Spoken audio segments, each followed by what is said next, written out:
Hola, buenas tardes. ¿Cómo les va? Vamos a... ¿Están, verdad? Vamos a dar comienzo a... Bueno. A la temática que tiene que ver con flujo en conducciones. Más o menos ya habíamos visto toda la primera parte de la asignatura, que es los conceptos teóricos esenciales, eh, propiedades físicas de los fluidos, hidrostáticas, aplicaciones de la hidrostática, equilibrio relativo, hidrocinemática, hidrodinámica, donde habíamos visto las ecuaciones fundamentales tanto para líquidos ideales como para líquidos reales. Y la última clase habíamos presentado lo referido a análisis dimensional. Entonces ahora vamos con lo que sería el segundo gran grupo de temas de la asignatura, que iniciamos con esta cuestión de hidráulica de conducciones, flujo en conducciones, flujo de líquidos reales, o sea, de líquidos viscosos en conducciones. En primer lugar vamos a ver conducciones cerradas y después vamos a ver conducciones abiertas, ¿no? O sea, lo que son conducciones cerradas, incluimos la parte de lo que denominamos habitualmente como tuberías. Para acometer este tema de flujo viscoso en conducciones, debemos recordar, por un lado, las ecuaciones fundamentales que habíamos visto en hidrodinámica, que son la ecuación de continuidad y las ecuaciones dinámicas o ecuaciones de Navier-Stokes, ¿no? Para líquidos reales. Recordando que estas ecuaciones de Navier-Stokes solo eran integrables únicamente en algunos casos particulares y en general constituyen un sistema de ecuaciones diferenciales en derivadas parciales que se pueden resolver de manera aproximada o mediante técnicas numéricas, ¿no?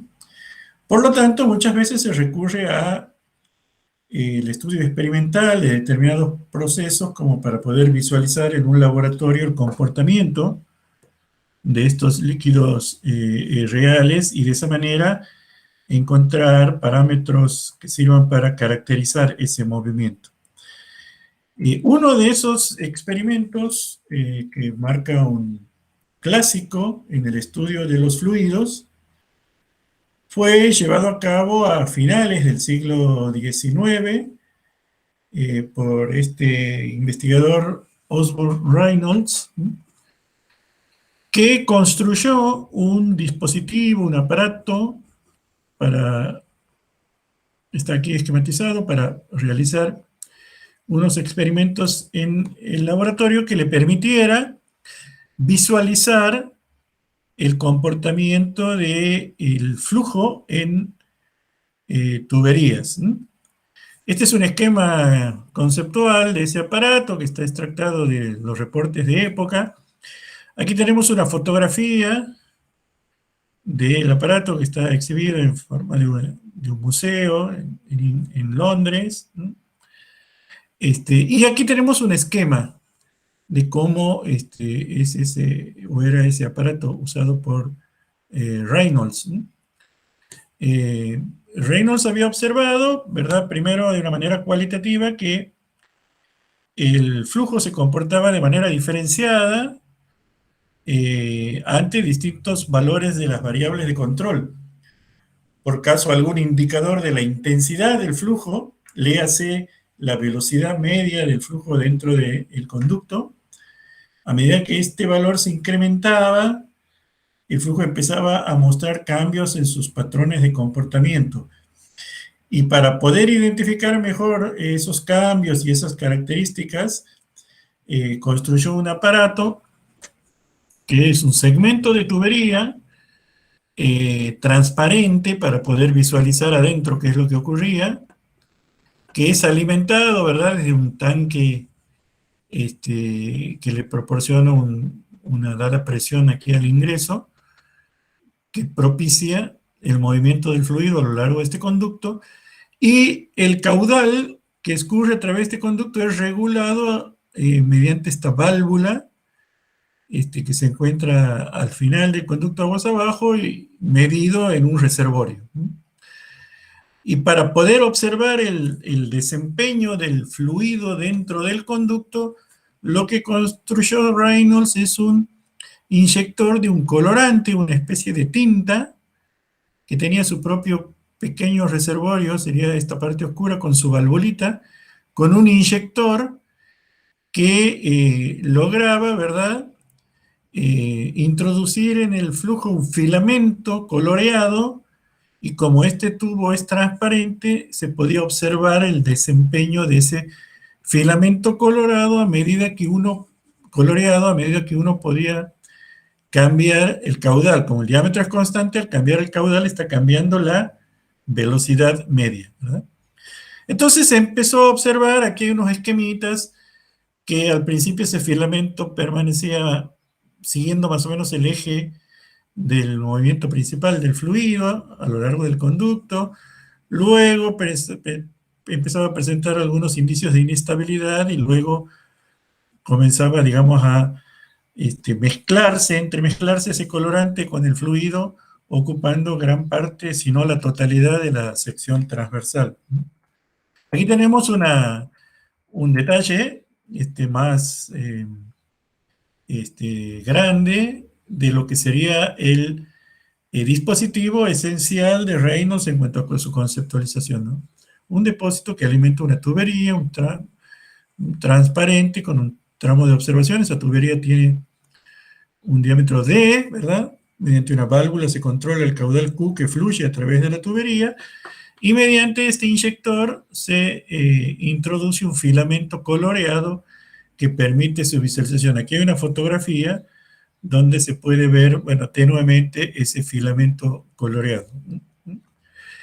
Entonces, lo que Reynolds observó lo podemos un poco esquematizar o visualizar, perdón, en este video, que sería, digamos, una captura de un plano con una cámara de este sector, ¿no?, del tramo de observación. Si ven bien, ¿no? ¿Están viendo bien todo lo que estamos mostrando? Sí, se ve. Perfecto, perfecto. Bueno, vamos a tratar de ver este videito, a ver si funciona bien. Este sería este pedacito, ¿no? Lo que pasa con el filamento. Entonces, al principio el filamento está horizontal. A medida que va aumentando la velocidad, empieza a ondularse. Se puede ver ahí cómo se ondula.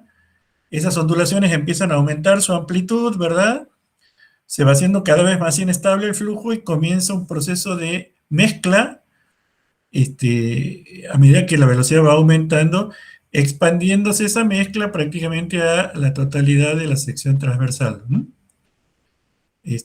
Más o menos, obviamente está acelerado. Esto que acabamos de ver en unos cuantos segundos, en el caso de Reynolds, se veía, digamos, a través de un tiempo más prolongado, porque la apertura de la válvula se la iba abriendo de a poquito, ¿no? Este video está acelerado, pero permite visualizar cómo va incrementándose la inestabilidad. Ese filamento se empieza a ondular y empiezan a aparecer componentes transversales de la velocidad que empiezan a mezclar todo el líquido hasta expandirlo a la totalidad de la sección transversal. Si lo vemos en un caso real, en el propio experimento de Reynolds, tendríamos aquí el inyector de colorante, ¿verdad? Aquí lo vemos nuevamente. Bueno, ahí quien lo filmó está moviendo su celular, pero bueno, se puede ver ese filamentito coloreado rojo, ¿verdad? Que se está inyectando allí en la tubería. Hacia la derecha está el tramo de observación, ahí se mueve el plano hacia la derecha, ¿verdad? Y ahí se puede ver ese filamento cómo se va a medida que se va aumentando la apertura de la válvula y aumentando la velocidad, se empieza a inestabilizar ese filamento y al final se expande o se difunde a la totalidad de la sección transversal. Y el pulso del operador que está filmando nos juega una mala pasada, pero bueno, se puede apreciar claramente, ¿no? Sí lo ven, ¿no? ¿Se puede ver? Sí, se ve. Está viendo. Bien, bien, bueno, videos como estos abundan en la internet. Antes era realmente difícil conseguirlos, ahora se pueden encontrar fácilmente buscando ahí en YouTube o alguna fuente de videos didácticos de mecánica de fluidos. Estos son un poquito los más ilustrativos y en particular, ¿verdad? Permiten apreciar esos patrones de comportamiento a nivel cualitativo, ¿verdad? Se puede observar claramente que en un primer momento ese filamento permanece imperturbado, después comienza a mostrar pequeñas ondulaciones, así sinusoidales regulares, lo cual nos indica que empiezan a aparecer componentes transversales de la velocidad que se suman a la componente longitudinal que es dominante, ¿verdad? La intensidad de esas componentes transversales comienza a aumentar cuando se sigue abriendo la válvula y el efecto físico que juegan esas componentes transversales es transferir cantidad de movimiento desde capas de fluido que tienen una dada velocidad a capas de fluido que tienen una velocidad diferente y de esa manera promueven un proceso de mezcla. Entonces, ese comportamiento Reynolds lo caracterizó mediante la denominación de flujo laminar. En primera instancia, el filamento permanece indemne, no se desestabiliza, y flujo turbulento cuando ya comienza a desarrollarse ese proceso de mezcla.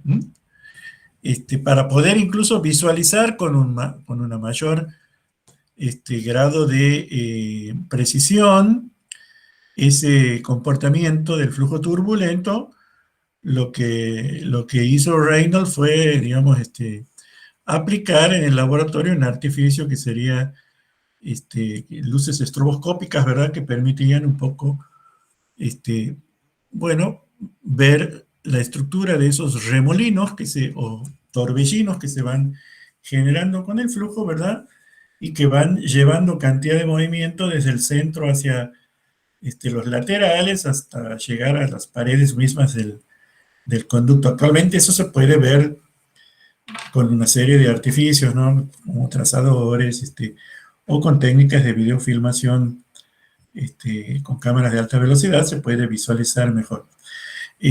Obviamente, al abrir la válvula, los indicadores de la intensidad del flujo que se van incrementando son el caudal y, por tanto, la velocidad media del fluido y también la tensión de corte que ejerce el flujo entre capas adyacentes, ¿no? Tensiones de cizallamiento o tensiones tangenciales. Entonces, para poder de alguna manera pasar de lo cualitativo a lo cuantitativo, el señor Reynolds lo que hizo fue definir un parámetro adimensional que nosotros ya lo dedujimos en la clase pasada, y a ese parámetro adimensional se le llama, se lo denomina número de Reynolds, Generalmente se lo simboliza así con letra negrita o de doble trazo, RE, y es el producto de la densidad del fluido por la velocidad media del flujo por el diámetro del conducto sobre la viscosidad dinámica. Pero a su vez, como el cociente entre la viscosidad dinámica y la velocidad es la viscosidad cinemática, También se puede escribir el número de Reynolds como V por D sobre nu. Velocidad media por diámetro del conducto sobre viscosidad cinemática. Este es un parámetro adimensional que tiene una serie de valores característicos que ya lo vamos a comentar, y que representa en términos físicos el cociente entre las fuerzas inerciales que están aquí en el numerador y las fuerzas viscosas que están aquí en el denominador. Vale decir que para valores bajos del número de Reynolds, quiere decir que el numerador es alto, ¿verdad? El denominador, perdón, es alto. O sea, quiere decir que las fuerzas viscosas dominan a las inerciales.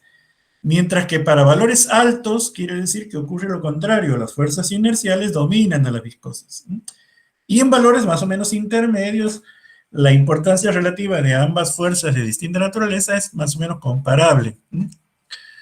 Desde el punto de vista observacional, el flujo laminar implica que el fluido se mueve a través de líneas de corriente suaves y que son paralelas entre sí, mientras que el flujo turbulento se caracteriza por un proceso de mezcla y a su vez la velocidad en un punto es fluctuante, o sea, varía con el tiempo.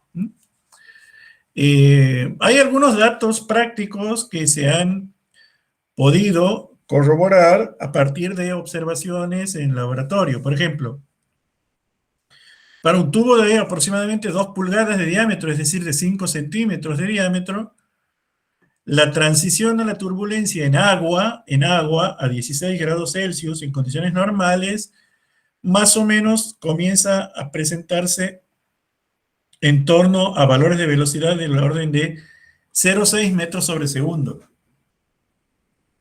Este es un valor de referencia a tener en cuenta. ¿Por qué? Porque cuando se conduce agua en tuberías, por lo general las velocidades siempre son de 1 metro sobre segundo o más.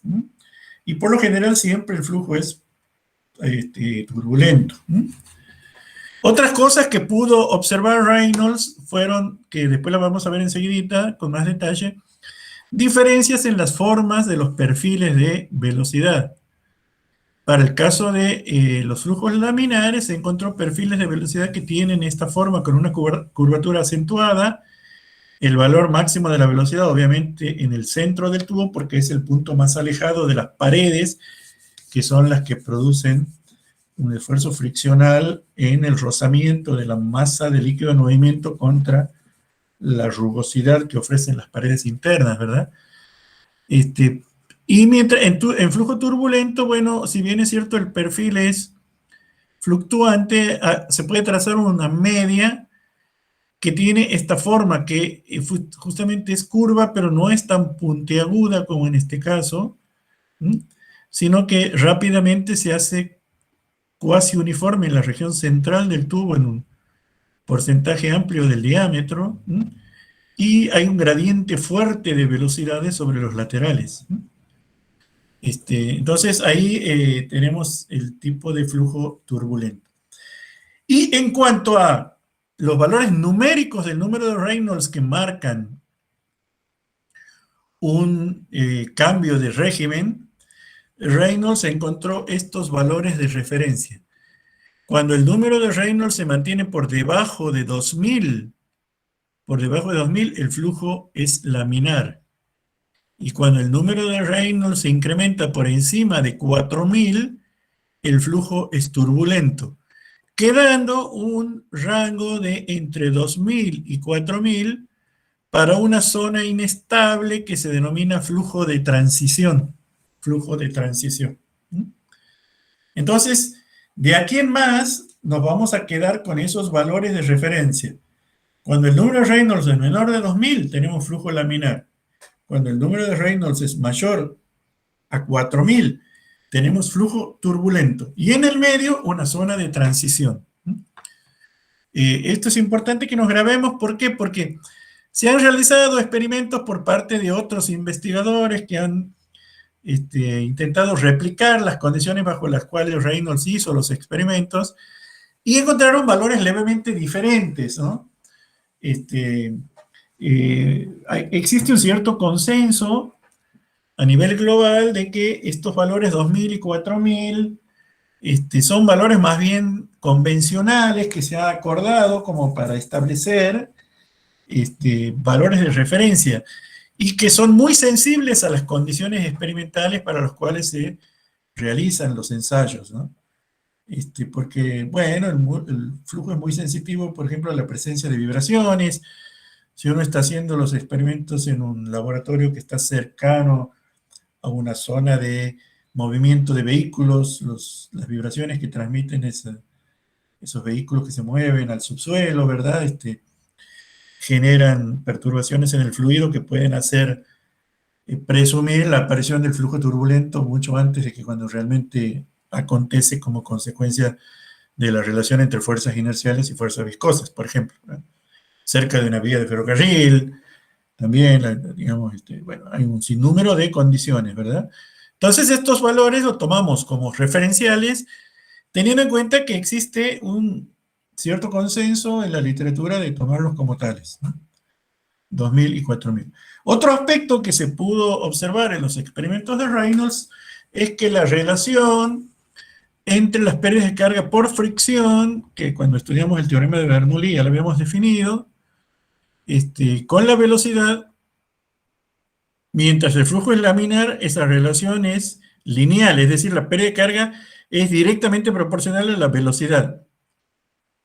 Mientras que cuando el flujo es turbulento, esa relación es cuadrática o tiende a hacerse cuadrática, es decir, la pérdida de carga resulta proporcional a la velocidad elevada al cuadrado, ¿no? Y en el medio, bueno, aquí hay, el exponente será un número que varía entre 1 y 2, ¿verdad? Entonces, esa relación entre la pérdida de carga y la velocidad del flujo también es resultante de los experimentos de Reynolds, ¿no? Aquí tenemos un detalle de esta partecita que veíamos aquí y tiene que ver con los perfiles de velocidades, ¿no? Cuando el flujo es laminar, se demuestra, y ya lo vamos a hacer en un ratito, que esta curvita que marca la manera en la cual se distribuye la velocidad internamente dentro del conducto es de tipo parabólica. Esta curvita azul es una parábola. Esto se puede resolver a partir de una integración analítica de las ecuaciones de Navier-Stokes para lo que se denomina el flujo de Poiseuille. Enseguida lo vamos a demostrar a partir de la relación entre las fuerzas actuantes sobre un volumencito de control de fluido en el interior del tubo. Mientras que cuando el flujo es turbulento, el perfil de velocidades tiene una forma diferente, de hecho es mucho más inestable, pero fíjense ustedes, esta línea de trazo sería como un promedio del valor medio de las velocidades. Sería, B barra sería la velocidad media, definida por esta línea de trazos, mientras que B sería la velocidad instantánea definida por esta línea continua que es fluctuante, ondulante, ¿verdad? Bueno, la media se demuestra, y lo vamos a ver más adelante, se demuestra que se puede expresar a través de una ley de tipo logarítmica. Para ello se utiliza un concepto derivado del concepto de capa límite y de influencia de la rugosidad que se denomina teoría de la longitud de mezcla de Prandtl. El señor Prandtl es un profesor de la Universidad de Göttingen en Alemania que lo formuló allá por comienzos del siglo XX. Esto lo vamos a estudiar más en detalle dentro de un ratito.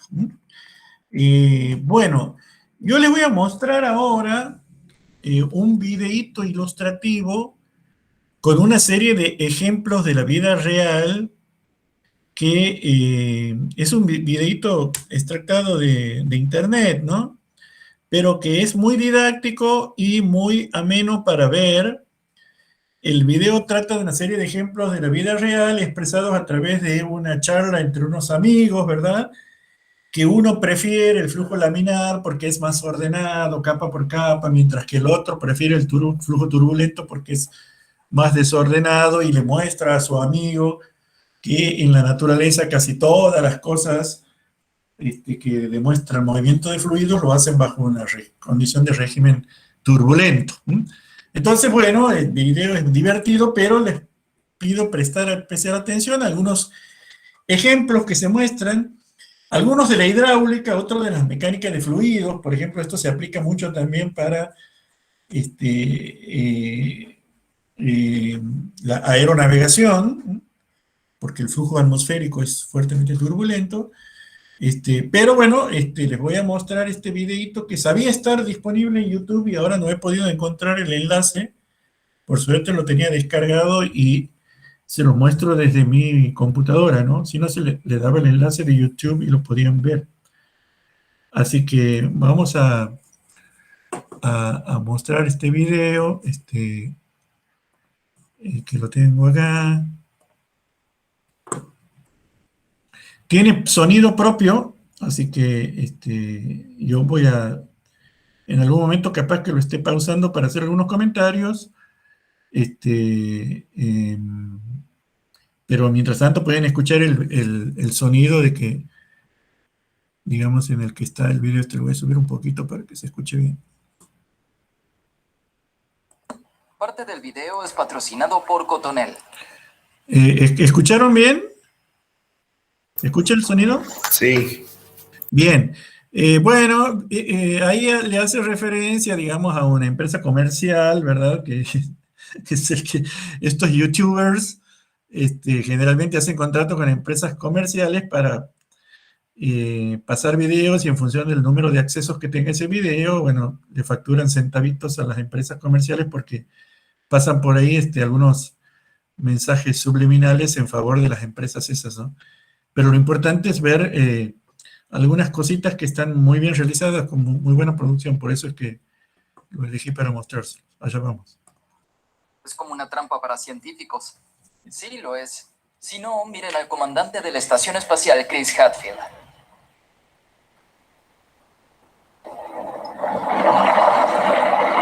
Pero esto no es turbulento.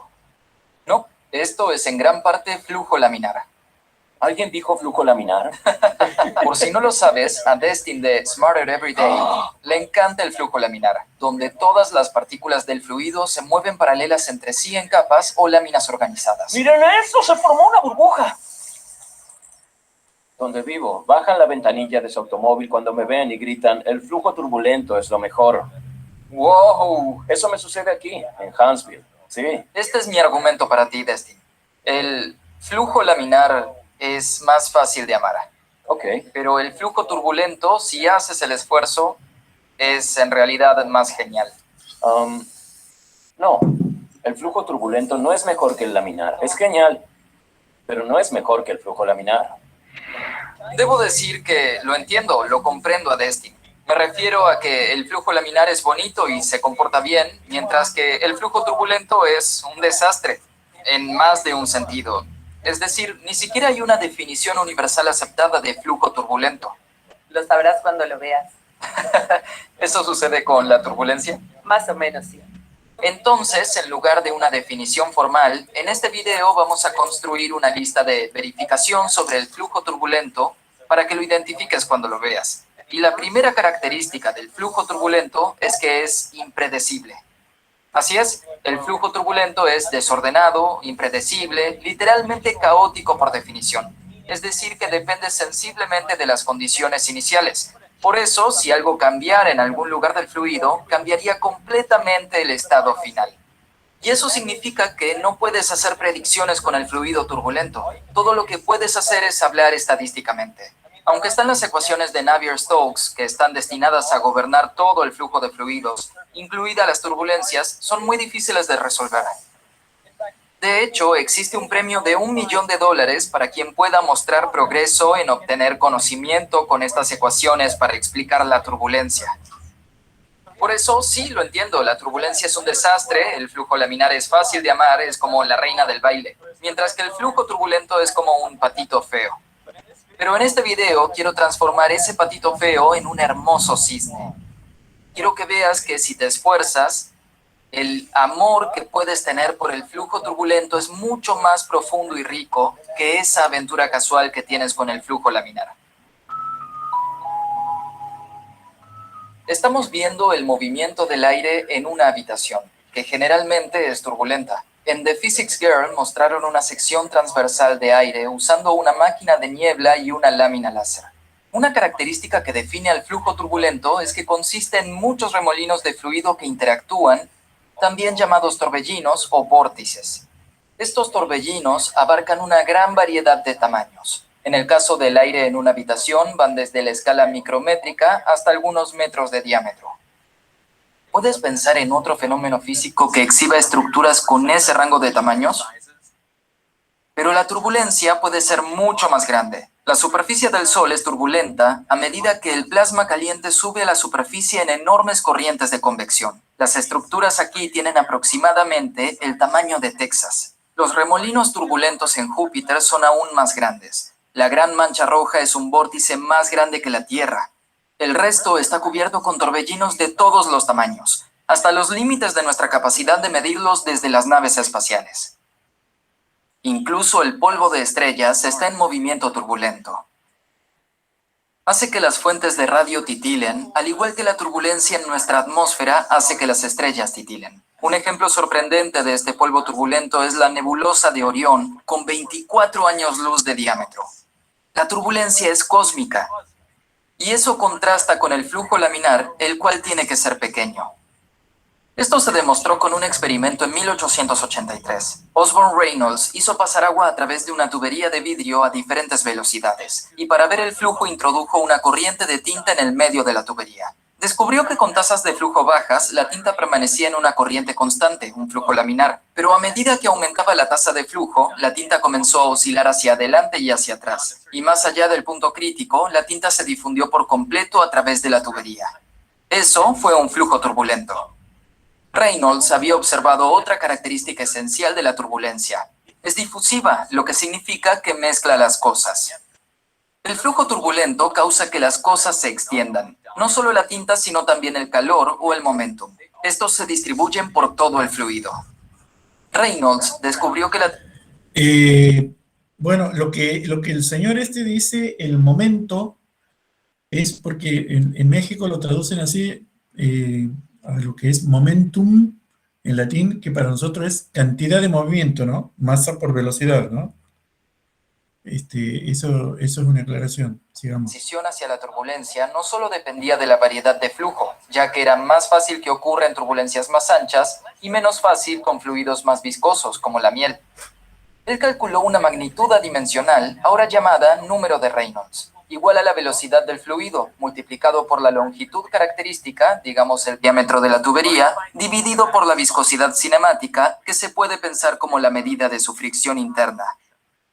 Altos números de Reynolds dan como resultado un flujo turbulento. Veamos el humo que se eleva desde la llama de una vela.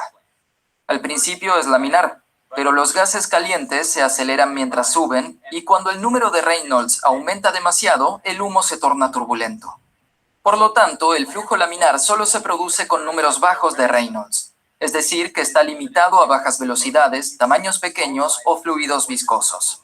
Por eso, en nuestra vida cotidiana, la mayoría del flujo de fluidos es turbulento. El flujo turbulento es la regla, el flujo laminar es la excepción. El aire que entra y sale de los pulmones es turbulento. La sangre que bombea por la aorta también. La atmósfera cerca de la superficie es turbulenta, al igual que el flujo de aire adentro y alrededor de los cúmulos y de los cumulonimbos. De hecho, el modelado muestra que el flujo turbulento es esencial en la formación de gotas de lluvia. Así que la turbulencia literalmente hace llover. Voy a crear turbulencias con este fluido reoscópico. Reoscópico significa que muestra las corrientes y lo hace al tener estas pequeñas partículas suspendidas en el agua. Lo que notarás si miras este flujo turbulento es que gradualmente se extingue.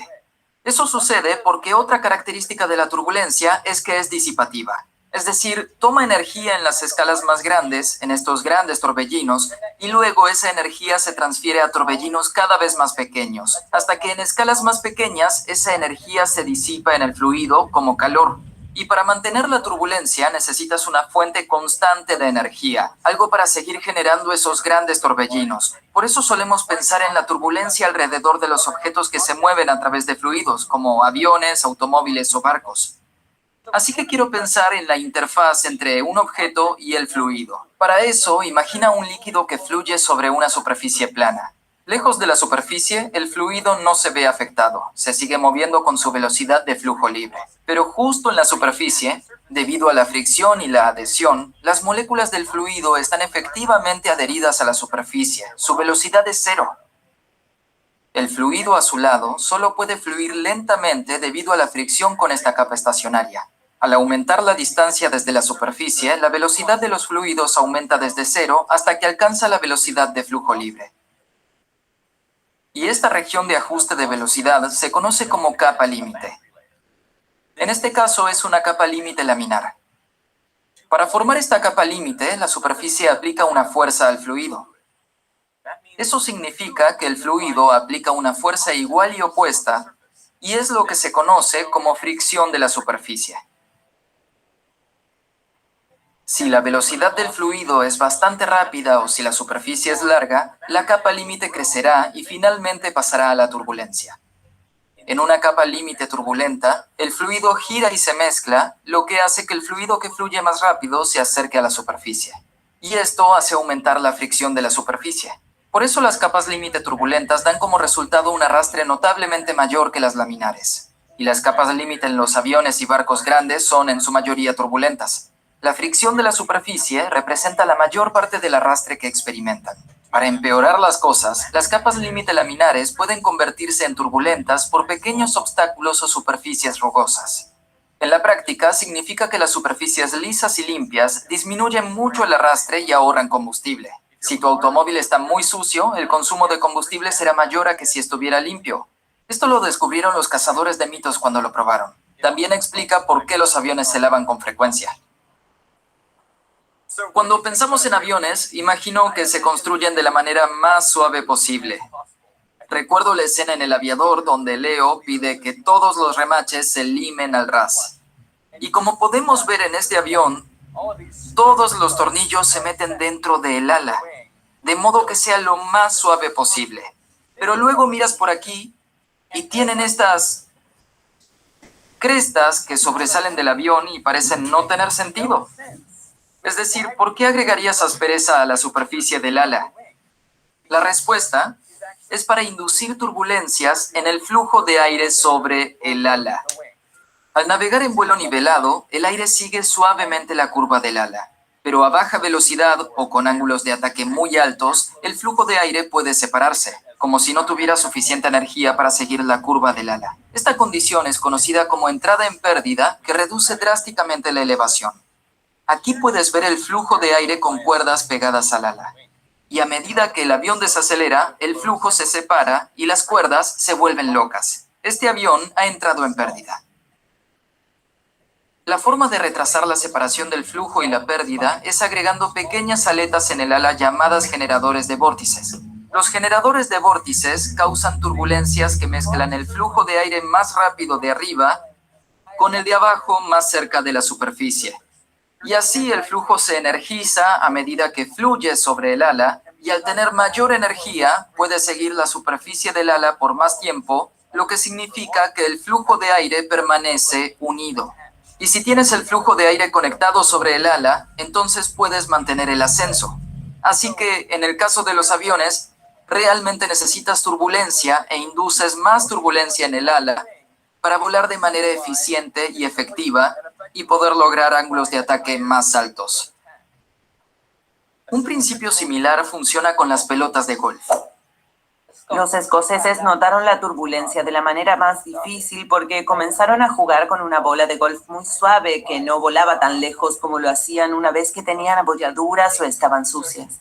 Puedes verlo al observar el flujo de aire en un túnel de viento. Con una bola lisa, el aire forma una capa límite laminar sobre ella. Esto conduce a una baja fricción de la superficie, lo cual es bueno, pero también hará que el flujo de aire se separe más fácilmente, dejando una gran estela de baja presión de aire turbulento por detrás. Hay un arrastre diferente. Es un arrastre con diferencia de presión. Sí, esa es la presión de arrastre. Entonces, la capa límite tiene un arrastre por fricción de la superficie y luego, si se separa, hay un arrastre por presión. Y si fuerzas a la capa límite para que se vuelva turbulenta con lodo o asperezas o abolladuras, el límite turbulento puede avanzar más alrededor de la bola de golf antes de separarse y así reducir esa estela y la presión de arrastre. Así que al reducir la presión de arrastre más de lo que aumenta el arrastre por fricción en la superficie, la bola viaja más lejos. Sí, Los golfistas tallaban surcos en las bolas de golf antes de entender completamente la aerodinámica de esto, y desde entonces los hoyuelos han funcionado mejor para crear una capa límite turbulenta.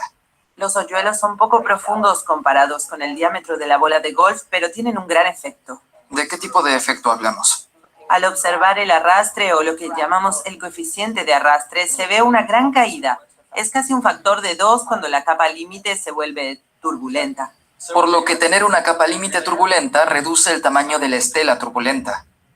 Pero las estelas turbulentas son interesantes y los científicos están buscando formas de aprovechar la energía que contienen. Vine a Caltech para ver este experimento donde el agua fluye alrededor de un cilindro y se vuelve turbulenta a su paso. El flujo se puede ver usando un tinte fluorescente. Puedes ver cómo, en las condiciones adecuadas, los vórtices se desprenden de un lado del cilindro y luego del otro, alternando de un lado a otro en un patrón regular. Esto en el campo nuestro de la ingeniería hidráulica se produce en el caso de pilas de puentes, ¿no? Cuando uno construye un puente sobre un río, lo tiene que fundar sobre pilas, ¿verdad? Digamos, esto que está acá sería como la pila y así es como funciona el flujo que atraviesa esa pila. El problema es que estos vórtices aquí, sobre todo en la vecindad inmediata, después generan erosión. Bueno, eso lo van a ver más adelante en otra materia, pero digamos como elemento analógico podemos ver esto se produce habitualmente en flujo alrededor de pilas de puentes y también en flujos de aire alrededor de torres o edificios, ¿no? Movimiento periódico de vórtices y el patrón que crea aguas abajo se llama calle de vórtices de von Karman. Estos patrones aparecen en todos lados y se ven de manera más espectacular en imágenes tomadas desde el espacio.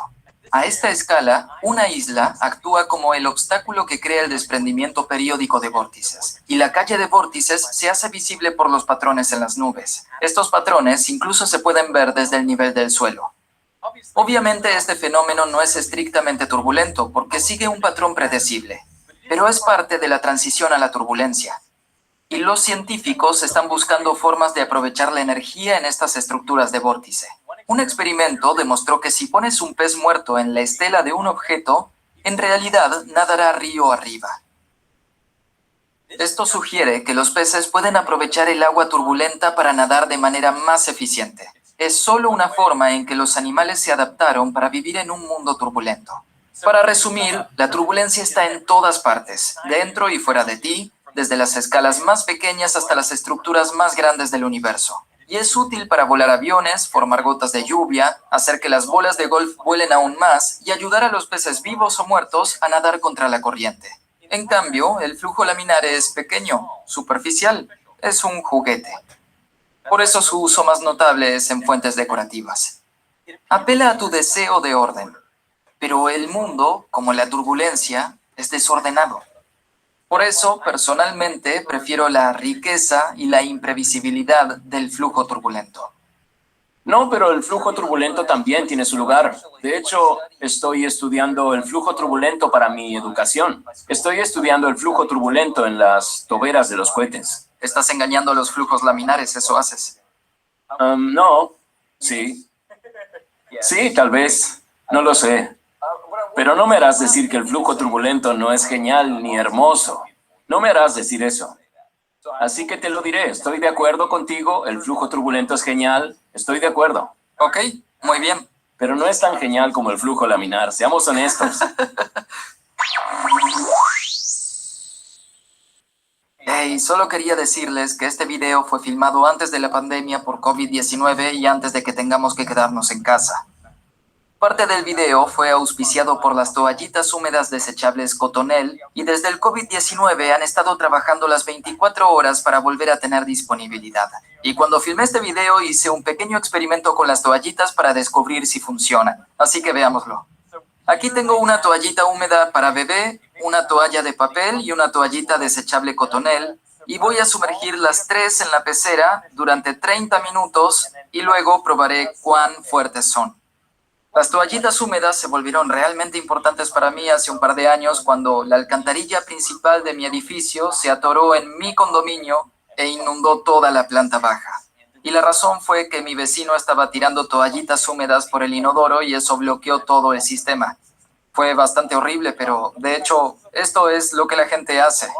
Un estudio del 2016 encontró que en los Estados Unidos se compran 60 millones de toallitas húmedas cada año y 7 millones de ellas terminan arrojadas por el inodoro. De hecho, buscando en el sistema de alcantarillado de Nueva York, descubrieron que el 38% de las cosas que se encuentran son toallitas húmedas. Mientras que 14 millones de toallitas desechables se compran cada año y se arrojan al inodoro, pero solo representan 2% de lo que hay en el alcantarillado. Así que creo que es muy importante que todo lo que arrojes en el inodoro debe poder desecharse para que no obstruya todo. Ok, han pasado 30 minutos y es hora de probar la resistencia de las tres toallitas. Así que voy a probar su fuerza con un rollo de monedas. Así que vamos con la toallita para bebés. Todavía puede soportar el peso. ¿Qué pasa con la toalla de papel? Aún puede soportarlo. ¿Y qué pasa con la toallita desechable Cotonel? ¡Ah! Se cayó.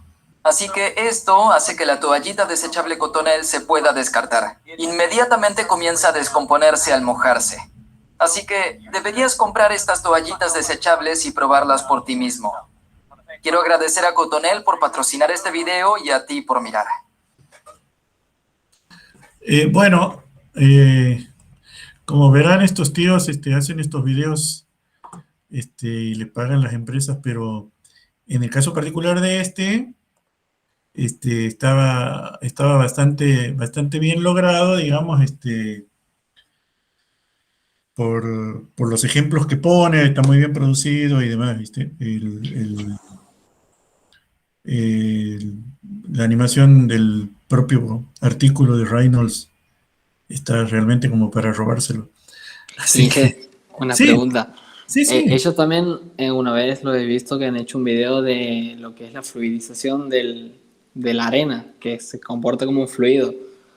En ese caso, ¿qué pasa con la arena que en realidad es un sólido cuando le agregamos aire comprimido? Se comporta como un fluido. ¿Es un fluido newtoniano? ¿Sigue siendo? Porque No, mientras tiene aire no se endurece, por así decirlo.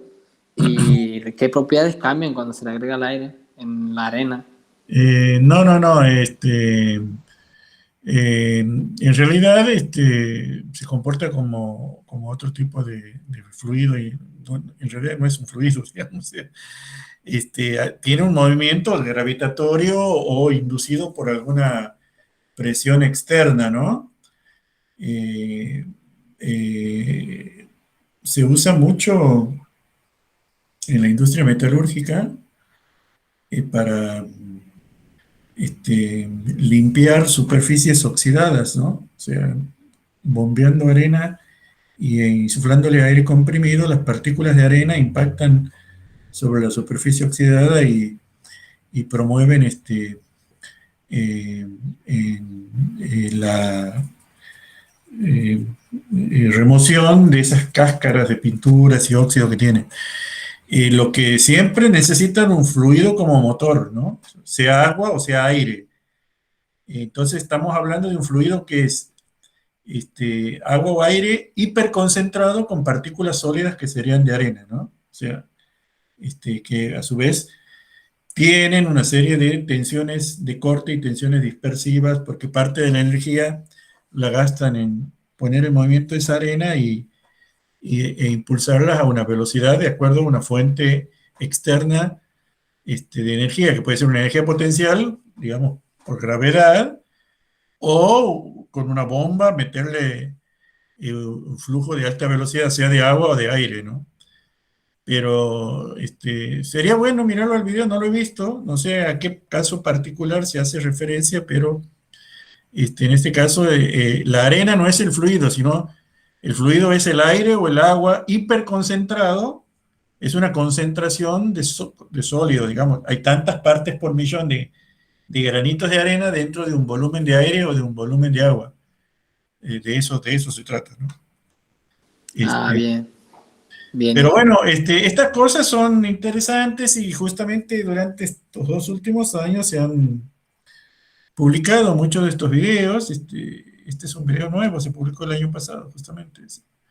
Así que por eso se los quería mostrar. Yo lo bajé a finales del año pasado y, y ahora lo busqué, lo tenía, digamos, linkeado y no lo encontré. O cambiaron de canal, porque como les digo, cuando alcanzan un determinado número de views, cobran sus honorarios estos YouTubers y después quizás se van a otro canal, no sé. Pero bueno, como tengo una aplicación por ahí para descargar estos videos de YouTube, los logré bajar en buena resolución y después se los mando por WeTransfer o algún sistema de estos, ¿no? Bueno, este videito que quizá es aconsejable que después lo vean con un poquito más de tranquilidad, tiene muchos condimentos. Lo que nosotros vamos a avanzar es en lo que a nosotros nos interesa del flujo laminar y del flujo turbulento, en particular en el movimiento de líquidos a través de conductos, ¿no? En una primera instancia vamos a trabajar sobre el flujo laminar, tratando de encontrar justamente cómo se distribuye la velocidad, que aquí decimos que es una distribución parabólica, para lo cual tenemos que aplicar un balance de fuerzas, ¿no? En primera instancia vamos a ver el flujo laminar en conductos de sección circular. Esos conductos pueden estar horizontales o pueden estar inclinados. El caso más sencillo sería el de un conducto horizontal. Vamos a llamar X al eje del tubo. Y esta será la distribución de velocidades, ¿verdad? De manera tal que en la dirección X, a la velocidad dominante, la dirección X lo vamos a simbolizar con U. Y dentro del tubo escogemos un volumen de control, que sería como un cilindrito de fluido, que visto de costado, obviamente se ve como un rectángulo. El movimiento será de izquierda a derecha, en el sentido positivo de las X. Y la presión en este punto, o en esta cara, será P1, y la presión en esta cara será P sub 2. Mientras que en toda la generatriz envolvente del cilindro, ¿verdad? La tensión de corte será tau. Entonces, si planteamos el equilibrio de fuerzas actuantes en la dirección X, vamos a tener, para el caso de que el flujo sea uniforme, que quiere decir que la velocidad sea constante a lo largo de X, o sea que V sub X o U sea constante, vamos a tener sumatoria de fuerzas igual a 0. ¿Y cuáles van a ser esas fuerzas? Bueno, va a ser la presión en 1 por el área en la que actúa, que si este conducto tiene un radio R, si este volumencito de fluido tiene un radio R, va a ser el área normal a la dirección donde está actuando la fuerza de presión, pi por radio al cuadrado, ¿verdad? Por P1. Igual y en sentido contrario, tendremos P sub 2, que será la presión en el punto 2, pi por radio al cuadrado negativo, porque presiona de aquí para acá, de derecha a izquierda. Y a su vez, la resultante de estas tensiones de corte será la tensión tau por el área en la que actúa, que será 2pi por R, que será el perímetro del cilindrito, por L, que será la longitud. Eso igual a 0. De donde, reordenando, nos queda que la diferencia de presión, o lo que se denomina la caída de presión, ¿verdad? Que será P1 menos P2, será 2 veces L sobre R por tau. P1 menos P2, 2 veces L sobre R por tau. Ahora, tau, ¿verdad? es la tensión de corte, que si el flujo es laminar, cumple con la ley de viscosidad de Newton. ¿Se acuerdan que la ley de viscosidad de Newton, lo vimos en la primera clase de propiedades físicas de los fluidos, era tau igual a mu, coeficiente de viscosidad dinámica, por el gradiente de velocidades, por la derivada de la velocidad respecto a y, donde y era la distancia desde la pared hasta el punto en consideración.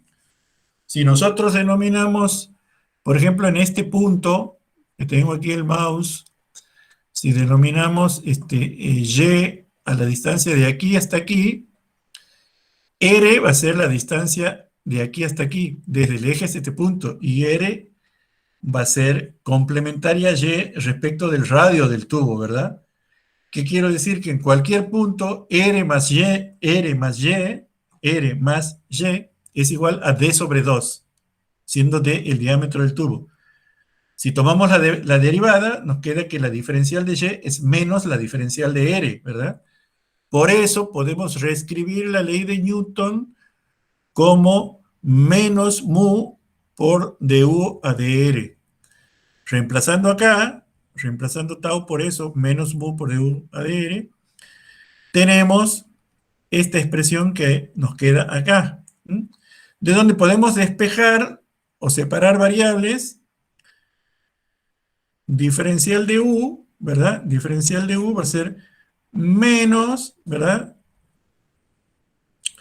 Delta P sobre 2 mu por L por R diferencial de R. Entonces ya tenemos separadas variables. Fíjense ustedes que si integramos, nos va a quedar que U y es igual a la integral de R, es igual al producto de esta cosa que está aquí por la integral de R diferencial de R, que es R cuadrado sobre 2, ¿verdad? Entonces la relación entre U y R es cuadrática. O sea, estamos verificando que esta es una parábola. Esto sería en el caso de un conducto horizontal. Es muy fácil demostrar eso, ¿verdad? ¿Qué es lo que pasa en el caso de un conducto inclinado para tener el caso más general? El caso más general. En este caso, vamos a llamar S a una coordenada genérica siguiendo el eje de la tubería. Vamos a suponer, para hacerlo incluso más general, de que el flujo está subiendo por una presión inducida, ¿verdad? De izquierda a derecha aquí, ¿no? Entonces, ahora lo vemos en 3D, a lo que aquí veíamos en 2D, ¿verdad? En este esquemita ahora lo vemos en 3D. Vamos a considerar un elemento cilíndrico de fluido y obviamente vamos a llamar P a la presión en este punto. Entonces, en este punto la presión será P más la derivada de P respecto de S por diferencial de S, o por delta de S, que sería esta distancia. Y vamos a tener también una componente del peso del elemento fluido, delta W, proyectada sobre el eje S, que va a ser delta de W por el seno de alfa, donde alfa es el ángulo que forma el eje S con la horizontal. Entonces, fíjense ustedes, tenemos todas las mismas variables que teníamos antes, ¿verdad? Le llamamos Y a la distancia desde la pared hasta el borde del elementito, y R es el radio del elementito, de manera que R más Y es R0, o si ustedes quieren, D sobre 2, diámetro sobre 2, ¿verdad? Entonces vamos a hacer de nuevo equilibrio de fuerzas, proyectada sobre el eje del tubo, ¿verdad? Equilibrio de fuerzas sobre la dirección S. Z será la coordenada vertical, ¿no? Fíjense que aquí hay una cosita que quiero que veamos también, ¿verdad? Que un delta de S cualquiera tiene una proyección en Z que va a ser delta Z, de modo tal que el ángulo alfa se puede representar como que el seno de ese ángulo es cateto opuesto sobre hipotenusa, este triángulo rectángulo delta Z sobre delta de S. Entonces hacemos, para caso de flujo permanente y uniforme en un tubo, lo que sería el balance de fuerzas o balance de cantidad de movimiento. Y escribimos que la sumatoria de las fuerzas en la dirección S tiene que ser igual a 0 porque ese elementito de fluido, ese cilindrito de fluido no sufre aceleraciones, porque el flujo es permanente y uniforme. Entonces vamos a tener S es positivo en esta dirección, ¿no? Hacia la derecha y hacia arriba es positivo. P por A, la presión en este punto por el área en la que actúa, menos la presión en este punto, que sería esta cantidad por el área, ¿verdad? Menos la componente del peso del fluido, porque está apuntando en sentido diferente al crecimiento de S, delta de W por el seno de alfa, y menos tau, ¿verdad? Por el área en la que actúa, que va a ser pi por diámetro por delta de S. Haciendo la simplificación, P por A se va a cancelar con P por A que tiene signo cambiado. El peso es el peso específico por el volumen, ¿verdad? Peso específico por el volumen de un cilindro, área por altura, ¿verdad? Pi por diámetro al cuadrado sobre 4, por la altura que es delta de S, ¿verdad? Entonces, o área por altura, como queramos, ¿verdad? A por delta de S. Reemplazando, teniendo en cuenta que el área es pi por diámetro al cuadrado sobre 4, nos queda esta expresión para el tau sub 0. O lo que es lo mismo, esta otra expresión que aparece aquí. De modo tal que, si llamamos a H1 menos H2, la pérdida de carga por fricción, HF, esa pérdida de carga va a ser igual a 4L por tau sub 0 sobre pi por D. Esta altura H, que sería, digamos,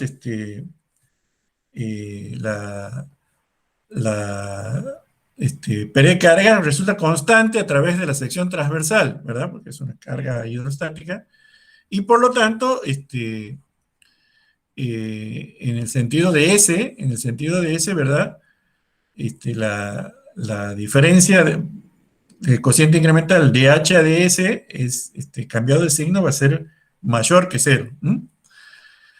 La tensión de corte va a ser nula en el centro y se va a incrementar linealmente hasta alcanzar un máximo en contacto con la pared.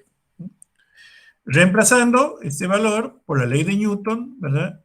Tau es igual a mu por dV a dy, o sea, menos R por gamma sobre 2 por dH a ds. Reemplazamos, ¿verdad? Nos queda esta ecuación de variables separadas, que es similar a la que habíamos visto antes, la cual la podemos integrar. Integramos y nos queda en forma indefinida, ¿verdad? Esta es una constante de integración que la podemos sacar con las condiciones de borde. ¿Cuáles son esas condiciones de borde? Que para R igual a 0, la velocidad vale Vmax en el centro del tubo y la tensión de corte vale 0. Mientras que para R igual a D sobre 2, la velocidad vale 0 y la tensión de corte vale tau sub 0. Aplicando las condiciones de borde, calculamos la constante de integración, con lo cual nos queda esta expresión, o lo que es lo mismo, esta otra que está aquí, que nos indica que la relación entre la velocidad y el radio es cuadrática, y por lo tanto esta curva resulta ser una parábola. La conclusión de este análisis es muy sencillo, es que para flujo laminar la distribución de velocidades en una tubería de sección circular sigue una ley parabólica, ¿verdad? Y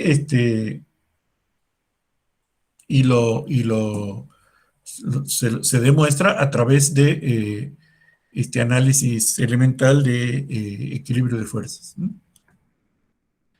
Una vez que se tiene la distribución, esta ley parabólica, se puede calcular el caudal en un flujo laminar, ¿verdad? Mediante una integración de la distribución extendida a la sección transversal. O sea, el caudal es B por diferencial de A por definición, lo vimos en cinemática de fluidos.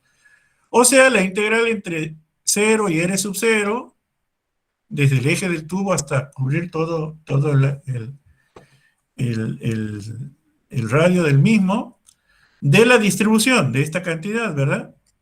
donde el elementito de área es un elementito anular, 2pi por r diferencial de r. Resolvemos esa integral, es una integral, digamos, muy fácil de resolver, y nos queda que el caudal se puede expresar a través de esta expresión o a través de esta expresión. Bueno, esa ecuación que está ahí sombreadita en un magenta suavecito se llama ecuación de Hagen-Poiseuille.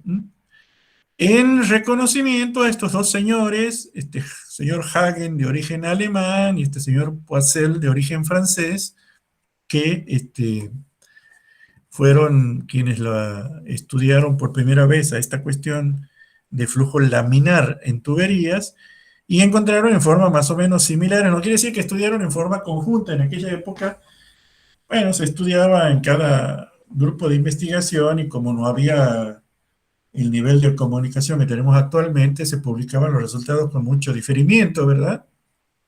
Y bueno, se conoció que ambos habían llegado a una conclusión similar, entonces en reconocimiento de la labor de ambos se le puso o se le denomina ecuación de Hagen-Poiseuille a esta expresión, que se puede reescribir teniendo en cuenta que la velocidad media se puede encontrar mediante el cociente entre el caudal y el área de la sección transversal. O sea, si a esta expresión la dividimos entre pi por diámetro cuadrado sobre 4, nos queda esta otra expresión que está aquí, que es el valor de la velocidad media del flujo en un conducto circular, ¿no? Como decimos, dH a ds es negativa, ¿verdad? Porque la altura de presión va disminuyendo a medida que S aumenta por el hecho de que, digamos, la fricción hace que la presión se vaya degradando. Por eso, al ser dH a ds negativa, menos con este menos se hace más y el caudal es una cantidad positiva, ¿no? Podemos a partir de esta expresión calcular la pérdida de carga en flujo laminar, expresando el valor de la velocidad media, que lo acabamos de determinar aquí, y a partir de ahí, teniendo en cuenta, digamos, por teorema de Bernoulli, que H1 es igual a H2 más la pérdida de carga, despejamos la pérdida de carga y nos queda esta expresión. Si la trabajamos un poquito más a esta expresión, que está aquí recuadrada en anaranjado, 32 veces la viscosidad por la longitud por la velocidad media sobre pi por diámetro, sobre gamma por diámetro al cuadrado, esa será la pérdida de carga por fricción H sub F. Lo que podemos hacer es manipularla algebraicamente, por ejemplo, multiplicando y dividiendo por ρ por b cuadrado sobre 2, armamos esta expresión, y aquí nos aparece, fíjense ustedes una cosa que es el número de Reynolds dado vuelta, ¿verdad? Es la recíproca del número de Reynolds. O sea que a 64 por este paréntesis lo podemos escribir como 64 sobre el número de Reynolds, por L sobre D, por ρ b cuadrado sobre 2, como ρ es igual a gamma sobre g, la densidad es igual al peso específico sobre la gravedad, podemos escribir que esta ecuación se puede representar de esta manera, donde el factor de fricción que aparece aquí, F, es justamente 64 sobre el número de Reynolds, ¿no? Este F se denomina factor de fricción en flujo laminar. Y como puede verse, es inversamente proporcional al número de Reynolds, ¿no? ¿Qué quiere decir? Que a medida que el número de Reynolds aumenta, el factor de fricción disminuye, ¿no? Ese factor de fricción para flujo laminar. Vamos a ver enseguida que también se puede calcular un factor de fricción para flujo turbulento. ¿Y qué es lo que pasa hasta aquí flujo laminar? ¿Qué es lo que pasa en flujo turbulento? De acuerdo a lo que podíamos observar en los experimentos de Reynolds, si en un segmento de tubo consideramos un puntito cualquiera A y analizamos cómo varía la velocidad en ese punto durante el desarrollo del experimento de Reynolds, podemos observar que mientras el flujo se mantiene laminar, la velocidad en A es constante e inamovible, ¿verdad? A medida que pasa el tiempo. O sea que si representamos la velocidad en A versus el tiempo, cuando el flujo es laminar, obtenemos una recta horizontal, donde la velocidad es constante y a medida que pasa el tiempo, como el movimiento se desarrolla en forma de capas planas, o si ustedes quieren, no son planas en un conducto circular, sino son concéntricas, de igual velocidad, esto es una constante. Cuando comienza a aparecer el flujo de transición, comienzan a aparecer pequeñas perturbaciones de la velocidad. ¿Se acuerdan por qué? Porque empezaban a desarrollarse, recuerden, el filamento empezaba a mostrar un patrón sinusoidal. Entonces, si el punto que estamos midiendo es fijo en el espacio, cada tanto aparece una componente transversal de la velocidad que denuncia la presencia de una perturbación. Aquí, luego sigue, y después vuelve a aparecer, y así sucesivamente. Obviamente que la velocidad para el desarrollo de una condición de flujo transicional es mayor que la anterior. Mientras que si se aumenta la velocidad y se consigue ya un desarrollo de flujo turbulento, como consecuencia de la agitación de los torbellinos en ese punto A que estamos indicando aquí, ¿verdad? Vamos a tener justamente esta fluctuación, flujo plenamente turbulento. Y la velocidad tiene esa forma en cuanto a su distribución temporal, o sea, la evolución en el tiempo de la velocidad es fluctuante. Esto si lo hacemos en forma continua, es decir, si vamos abriendo progresivamente la válvula y ploteamos la velocidad versus el tiempo, vemos que, bueno, al principio hay una relación lineal mientras se preserva el flujo laminar, luego comienza a haber una relación que se va atenuando, ¿verdad? La pendiente y fluctuante cada tanto en transición, y finalmente en flujo turbulento tenemos este patrón hasta que se alcanza la velocidad máxima. En este experimento en particular, la velocidad máxima era de 0,85 metros sobre segundo, más o menos. Y aquí tenemos un eje auxiliar, el número de Reynolds, hasta 0,4 más o menos, metros segundos, el flujo era laminar, Reynolds 2000, hasta 0,7 más o menos era transicional, y a partir de Reynolds 4000, el flujo pasa a ser turbulento. Esta sería un poco la evolución temporal de la velocidad instantánea en un punto en forma progresiva y continua. Y si nos referimos ya al turbulento plenamente desarrollado, tenemos que la velocidad se puede expresar a través de la suma. Una velocidad U en un punto cualquiera se puede expresar a través de una U barra, que sería la velocidad promediada en el tiempo, o valor medio, que sería esta recta horizontal, y una U barra más una U prima, que sería una fluctuación instantánea, donde la U prima varía entre valores negativos y positivos, ¿verdad? En este caso es positivo, en este caso es negativo respecto a la U, ¿verdad?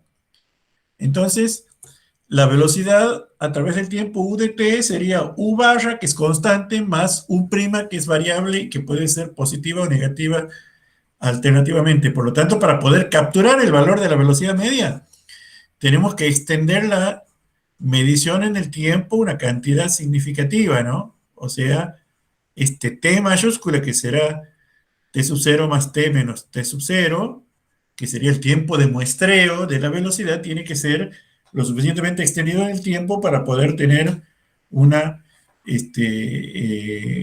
muestra representativa del valor de la velocidad media.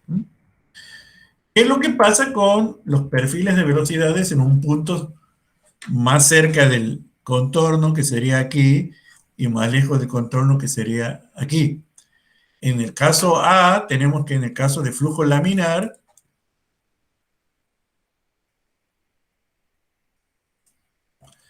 la velocidad, ¿verdad?, tiene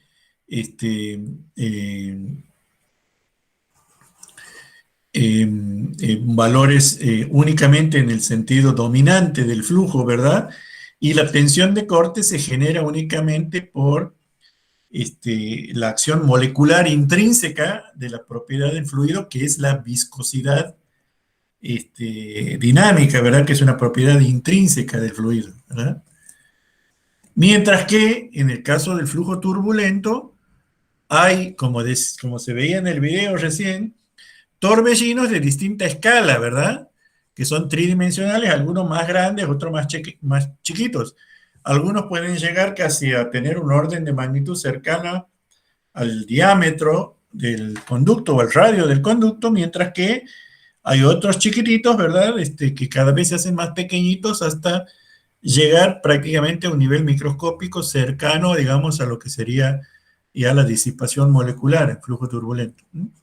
Entonces, en este caso, la tensión de corte es producida por la viscosidad molecular más una viscosidad aparente inducida por el intercambio de cantidad de movimiento entre esos torbellinos. Ya la tensión de corte va a tener dos componentes, ¿no?, en el caso de flujo turbulento. A la tensión de corte intrínseca del flujo laminar se le suma la tensión de corte producida por los torbellinos. Y justamente la presencia de esos torbellinos da lugar a tensiones de corte. ¿Por qué? Porque hay velocidades fluctuantes que van hacia arriba, otras que van hacia abajo, ¿verdad? Y se produce, digamos, una fricción, un efecto aparente de una viscosidad aparente generada por esos torbellinos. Bueno, ¿qué es lo que pasa en la vecindad inmediata de un contorno sólido cuando tenemos un fluido moviéndose sobre ese contorno sólido? Esto también lo vimos en el video de hace un ratito, y se mencionó la palabrita esa capa límite.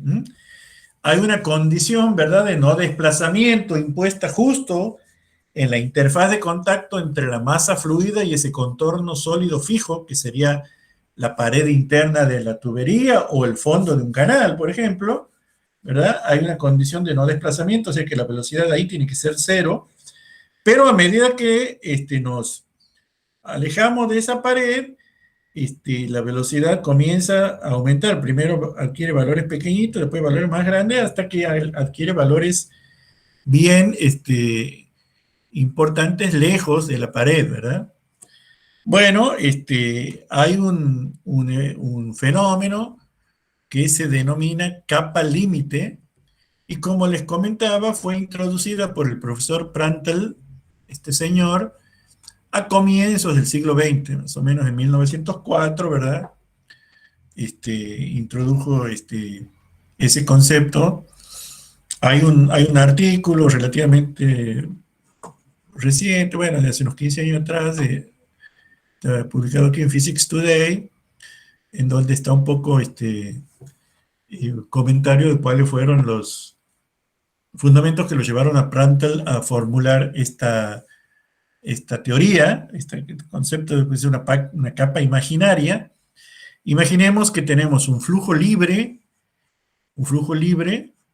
es decir, indefinido en el espacio, que viene viajando a una velocidad u. Vamos a suponer que le introducimos una capa, que sería esta capa grisácea que está aquí, una placa sólida, que sería esta que está aquí, con un bordecito aguzado para hacerlo mejor. Y como les decía, en una primera instancia vamos a tener que cerca de la placa la velocidad se hace cero y va aumentando hasta que llega un momento en el que adquiere el valor de la velocidad u libre, ¿verdad? Hay un punto imaginario en donde la velocidad igual a u, Como ese punto no está bien definido, se supone que cuando la velocidad es igual al 99% de la velocidad libre, de la velocidad u, podemos suponer que ahí hay una capa imaginaria definida por esa línea de trazos, que obviamente va creciendo desde aquí, va separándose, generando lo que es en primera instancia una capa laminar y luego una capa turbulenta, dejando una zona de transición. Estos serían los perfiles de velocidades representativos de esta situación. Esa línea de trazo marca el punto imaginario en donde la velocidad adquiere 0,99 de U mayúscula, ¿no? Esto encontró Prandtl, que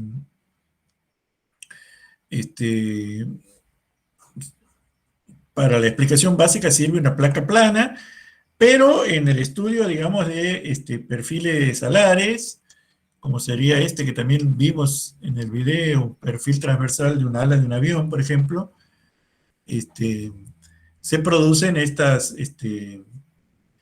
capas límite, ¿no? Aquí tenemos una capa límite laminar, LBL significa Laminar Boundary Layer.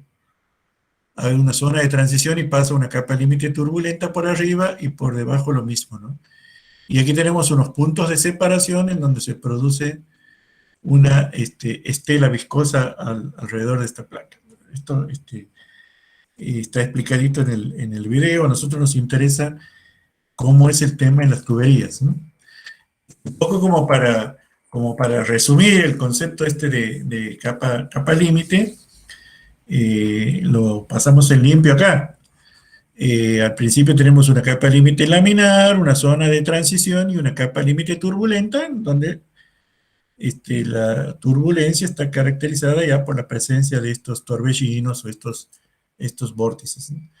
Si llamamos con delta al espesor de esa capa límite y suponemos un eje imaginario X que arranca en el punto de implantación del borde corriente arriba de la superficie sólida, bueno, tenemos aquí que ese delta va creciendo, describiendo una curvita que sigue un poco una determinada forma, ¿no? Hay una zona alcanzada, la zona de el final de la transición, en el que se vuelve a presentar una subcapa, que sería esta que está acá, de línea de trazos, que se hace muy delgadita, aquí, casi microscópica, y es una zona muy cercana a la pared sólida donde siguen predominando los efectos viscosos, ¿no? Mientras que fuera de la capa límite, una partícula de fluido que viaja fuera de la capa límite parecería como no informarse de la presencia que hay a una dada distancia de una pared sólida. Pero las partículas que viajan dentro de esa capa límite imaginaria sí están anoticiadas de la presencia de esa pared sólida porque han visto disminuida su velocidad local. Por eso es que es importante estudiar estas capas límites. ¿Por qué? Porque el efecto de la viscosidad es de una gran importancia en la vecindad inmediata de los contornos sólidos. Y como sabemos, hay muchos problemas en la práctica, como es conducir un líquido a través de un conducto de sección circular o de un conducto de sección trapecial, como puede ser un canal, en donde hay una interfaz de interacción entre una masa líquida y una superficie sólida.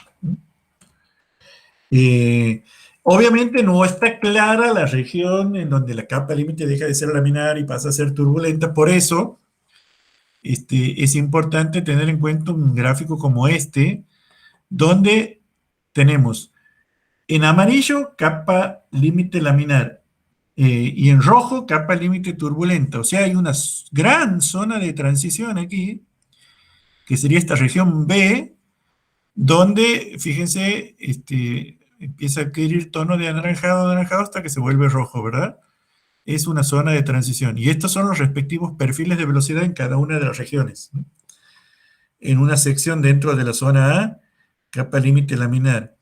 En una región dentro de la zona B, capa límite de transición. Y en una región, en una sección dentro de la zona C, capa límite turbulenta. Si lo vemos a nivel de una partícula fluida, como decíamos, las partículas fluidas que viajan lo suficientemente alejadas de la pared sólida son estas cuadraditas que siguen su viaje sin enterarse de que aquí hay una pared sólida.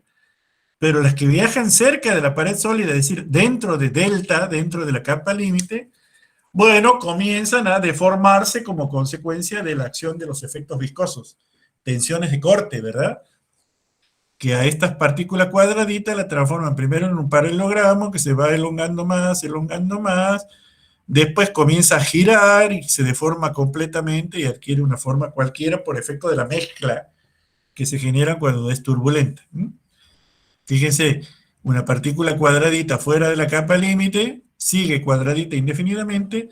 Dentro de la capa límite primero se deforma únicamente por deformación angular en la zona de la capa límite laminar, y aquí sí, deformación angular más rotación más elongación, ¿verdad? Y más deformación, desplazamiento, deformación lineal, deformación angular y rotación. Los 4 movimientos posibles del flujo turbulento. Aquí está un poquito esquematizado en función de lo que serían los vórtices que se presentan en la capa límite laminar. El flujo sigue más o menos ordenado en capas cuasi paralelas, levemente divergentes. Estas partículas fluidas comienzan a describir trayectorias ondulantes en la zona de transición y comienzan ya a constituir remolinos en la zona turbulenta. Sin embargo, cerca de la pared hay todavía una zona muy delgadita en la que las líneas de corriente siguen en forma paralela al plano de la pared sólida. Esto se llama subcapa viscosa. Estas serían las líneas de corriente. Obviamente aquí no hay componentes transversales de la velocidad, cosa que aquí sí hay porque ya comienza todo el proceso de mezcla de la capa límite turbulenta. Obviamente hay estructuras turbulentas que se presentan como pueden ser eyecciones, que están indicadas aquí, que se lanzan desde el fondo que tiene una dada rugosidad, generando, ¿verdad?, vórtices de distinta escala. Fíjense que aquí hay un vórtice prácticamente del tamaño del propio espesor delta de la capa límite, ¿verdad? Y una serie de vórtices más chiquititos que son los que producen esa cascada de transferencia de energía desde los vórtices más grandes hacia los vórtices más pequeños, hasta que se disipa en forma de calor a nivel ya molecular. Si nosotros llamamos con R sub X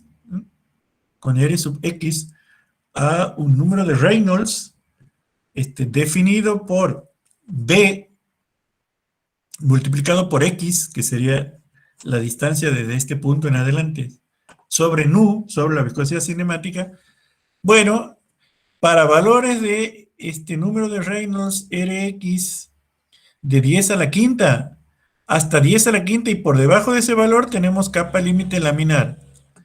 Y por arriba de 3 por 10 a la sexta tenemos capa límite turbulenta. En el medio tenemos una zona de transición. Este es un número de Reynolds diferente del que se utiliza para definir el flujo en la tubería, ¿no? Es un número de Reynolds que se llama número de Reynolds para caracterizar la capa límite.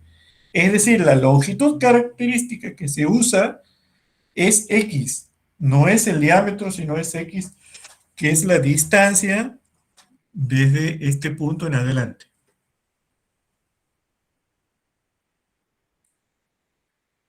Bien. ¿Qué es lo que pasa con las tensiones de corte? Bueno, como los perfiles de velocidad en flujo laminar y en flujo turbulento son diferentes, recuerden, en flujo laminar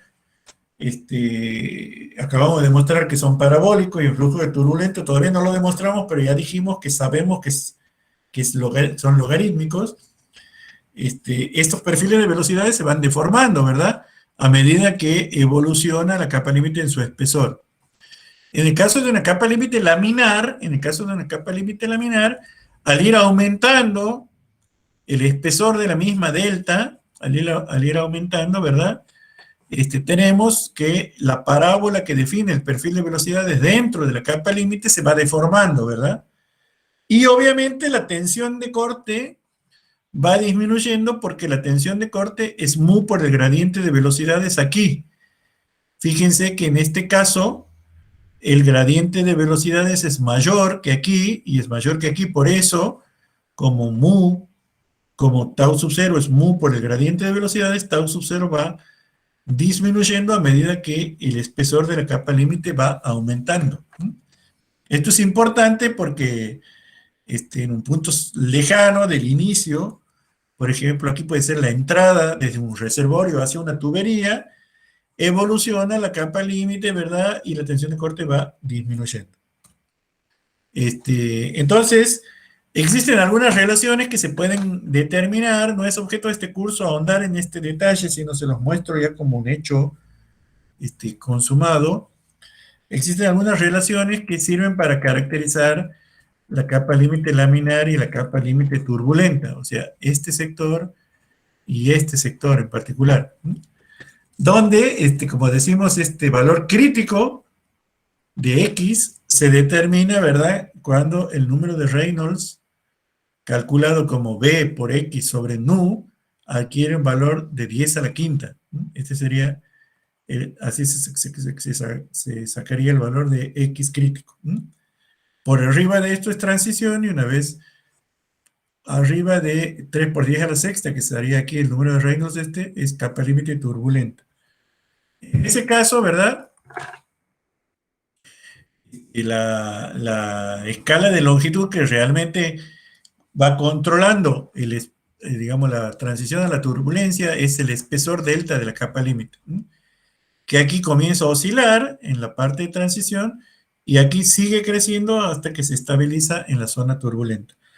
Y se pueden encontrar estas relaciones aplicando, ¿verdad?, distintas versiones del teorema de cantidad de movimiento para volúmenes de control que abarquen a la capa límite.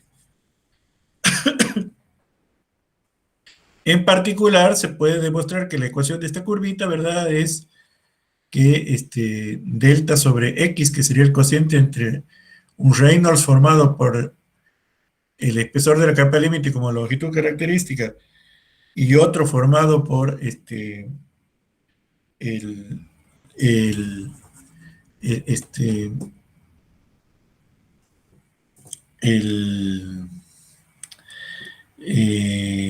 la distancia X como longitud característica, bueno, delta sobre X igual a 5 sobre la raíz del número de Reynolds X es la ecuación de esta curvita.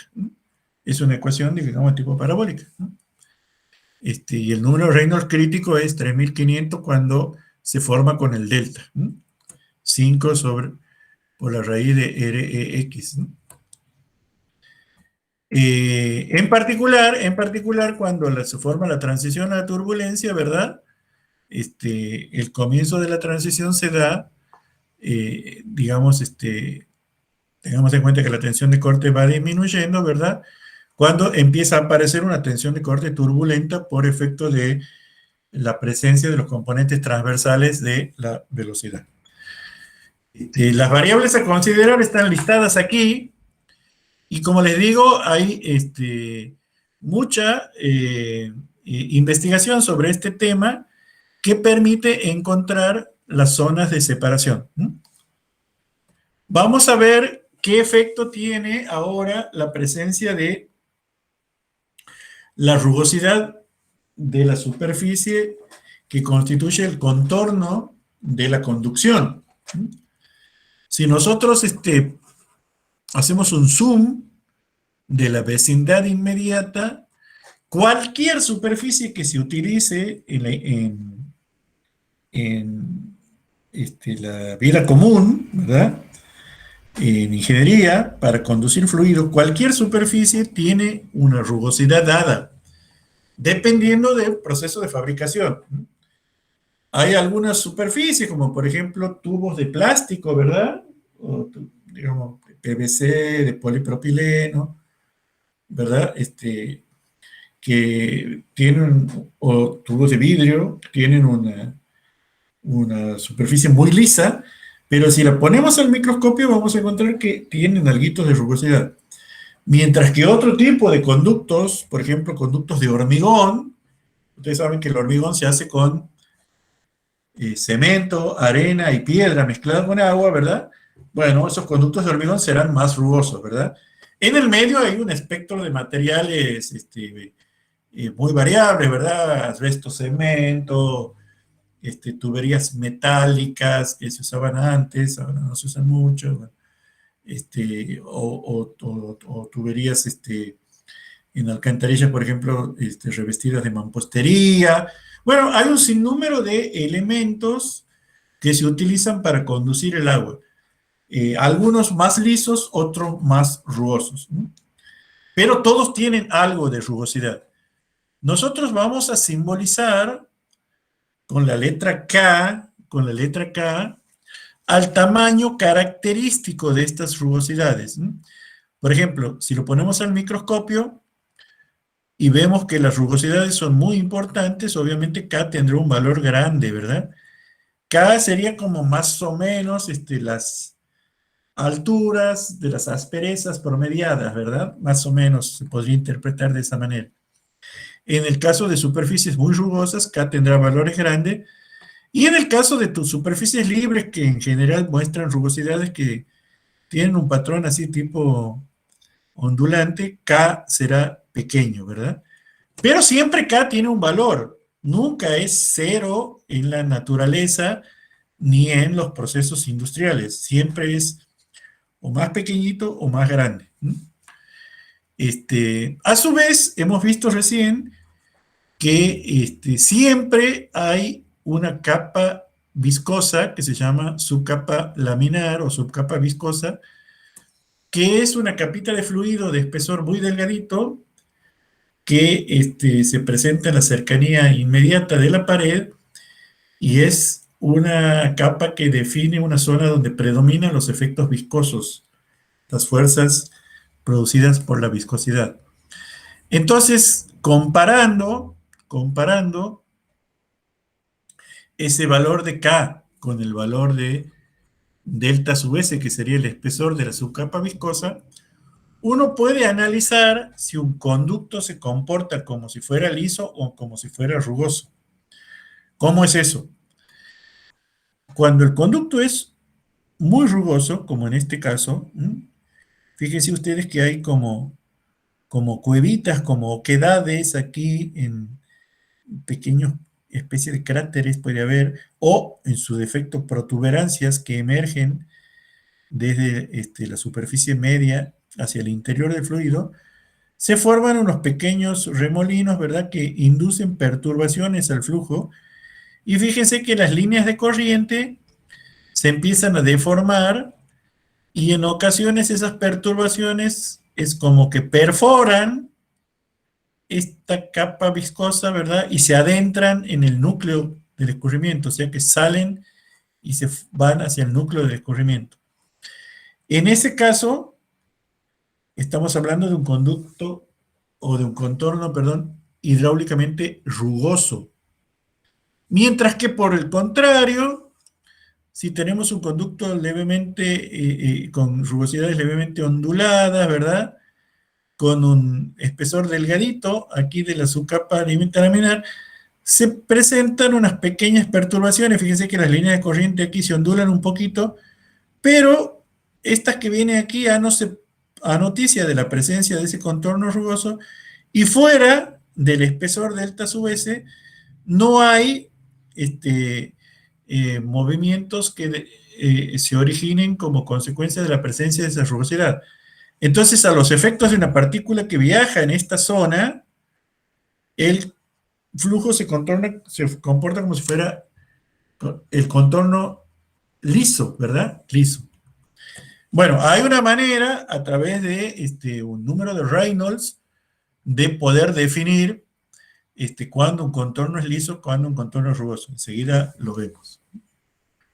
Entonces vamos a ver ahora lo que sería cómo caracterizaríamos el flujo turbulento en tuberías. Ya hemos visto cómo caracterizamos el flujo laminar en tuberías. ¿Cómo caracterizamos el flujo turbulento en tuberías?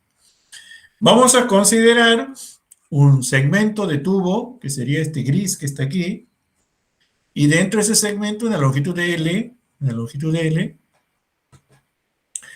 sobre la cual vamos a considerar dos secciones transversales, una sección 1 y una sección 2. Si aplicamos la ecuación de conservación de la energía o ecuación de Bernoulli, cuando por el tubo está escurriendo un fluido real, un fluido viscoso, vamos a tener que en la sección 1, este es el sentido del flujo, ¿no? Este vector celeste indica el sentido del flujo.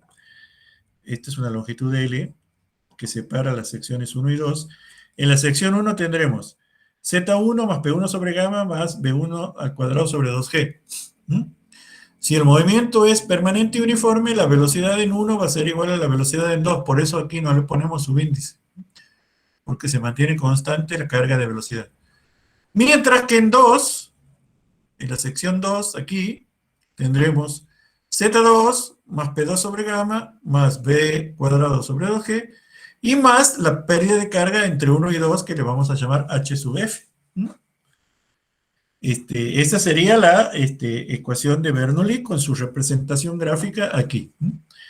Ahora, si aplicamos la ecuación de momentum o equilibrio de fuerzas a lo largo del eje del tubo, vamos a tener la presión aquí, P1 por el área aquí, que se va a hacer A1.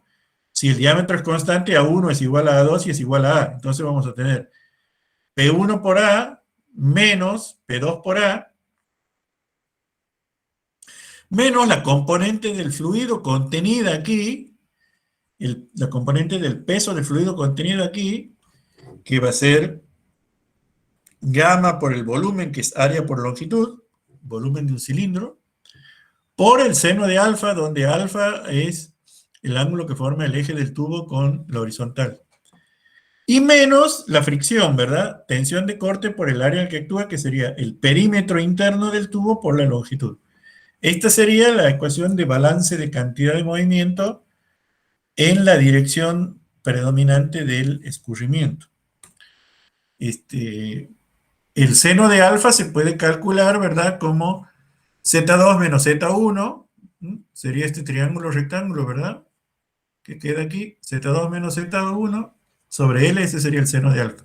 Si reemplazamos el seno de alfa por Z2 menos Z1 por L, nos queda esta ecuación, y como P1 menos P2 sobre gamma es la pérdida de carga por fricción, dividiendo miembro a miembro entre L, nos queda tau sobre gamma por perímetro sobre área igual a tau sobre gamma por RH, donde RH es el cociente entre el área sobre el perímetro mojado. A esa cantidad ya la vimos cuando vimos la ecuación de Euler, ¿verdad?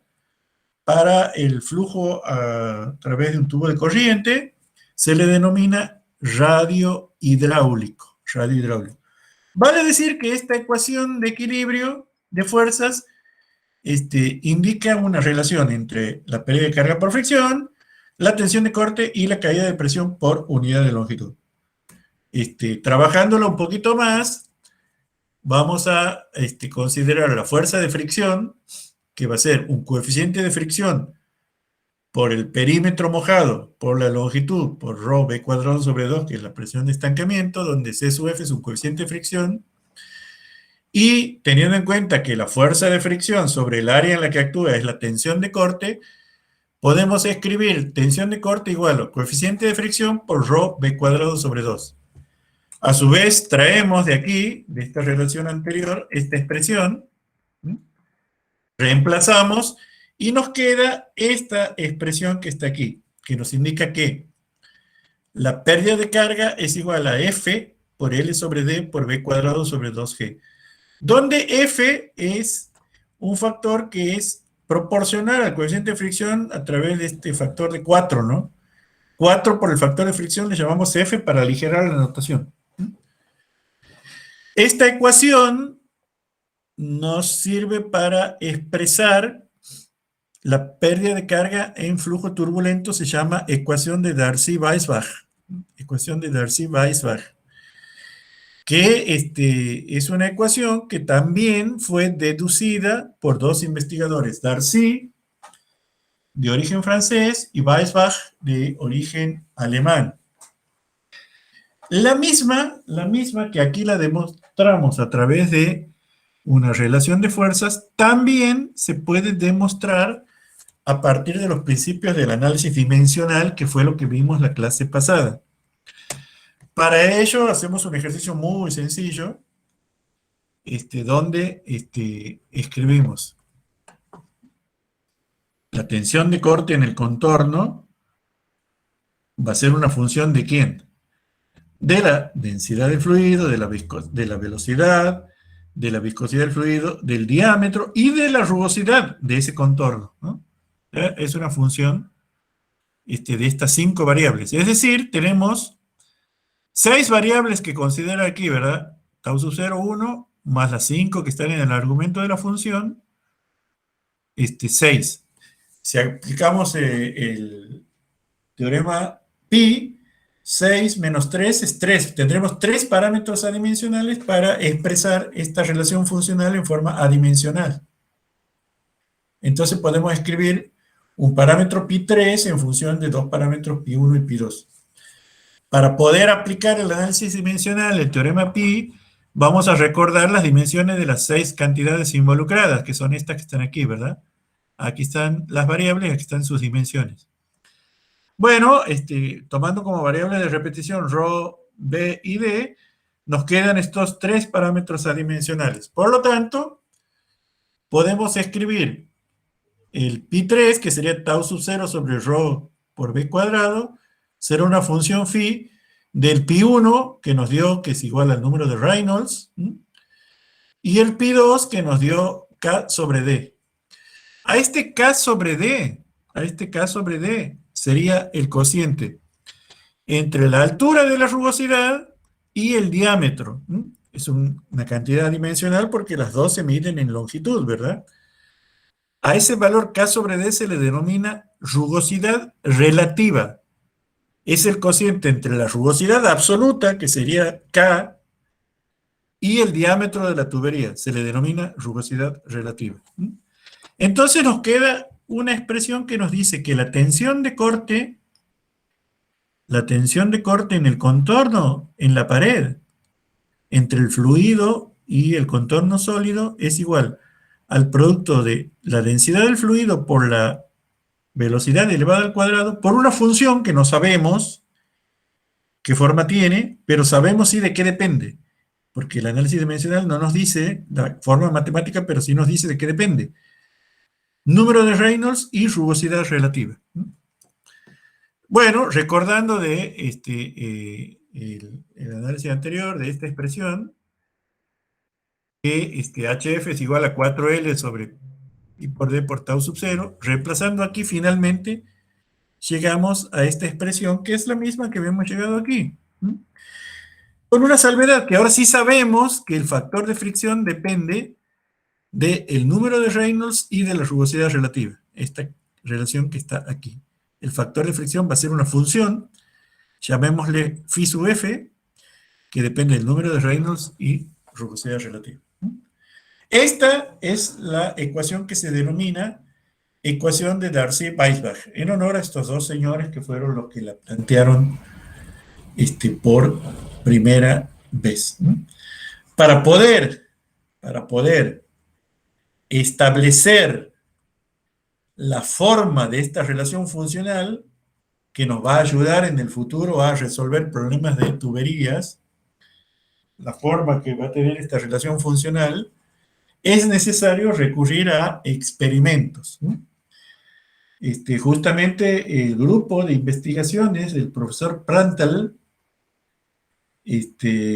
fue uno de los primeros en realizar esos experimentos en la Universidad de Göttingen en Alemania, a principios del siglo XX, y en particular un estudiante del profesor Prantl, que era un estudiante de origen georgiano, que se llamaba Johann Nikuradze, fue uno de los primeros que hizo experimentos usando una rugosidad artificial, pero que era más fácil de caracterizar que la rugosidad natural o de los tubos comerciales, por ejemplo, o de los tubos que se fabricaban en esa época, que simuló la rugosidad utilizando un adhesivo de contacto, un pegamento, y pegándole granitos de arena en el interior de las tuberías, ¿verdad?